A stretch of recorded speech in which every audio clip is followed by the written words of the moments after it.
privacy glass हाल्नै पर्यो नि अहिलेको टाइममा हैन त अनि यो माथि हाल्ने हैन र त्यो त लगाएको हो त्योभन्दा माथि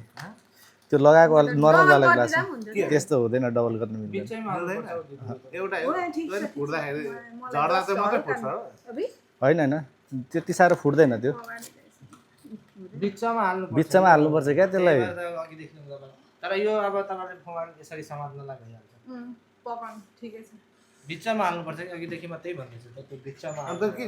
उनी भने बिचमा हाल न अनि हैन मलाई यसरी पकडेर हेर्नु कस्तो सेफ हुन्छ भइगयो त त्यो तपाईँलाई अर्कामै मात्रै यो परै देखाउनको लागि देखाउन नै मलाई यो उयो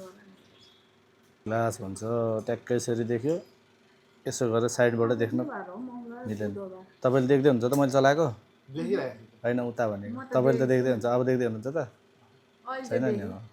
अहिले सिधा हेरेर आउँदा देखिन्छ क्या यस्तो सरी आँखाबाट देख्छ नि त सिधा देख्नु आँखाबाट यस्तो जुम गरेर हेर्दिन अनि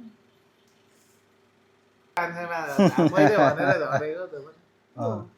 अघि नि माग्न 11,000 मागेको डराएर भागेको तिनीहरूको फेरि डिमान्ड कत्रो हुन्छ नि मलाई पनि हो कि अब म भिडियो गरिदिन्छु नि त त्यत्रो अरे ठिक छ त ल केबल भइहाल्यो मार गरिदे भाइ दादा चाहिँ फेरि कस्तो आजै आएको दादा एक्लै आयो कि भाउजू बाउजू चाहिँ ठिकै छ बेलुका 4 बजी त पुग्नुपर्छ यही अब जोगमुनि गएर सबै यही बोर्डरहरू खुल्ला छ होइन पास पनि तपाईँ जानु न भन्दाखेरि म यहीँसँग जाने नानीहरू लिनु जाने स्कुल लिएर आउनु भन न आउँछ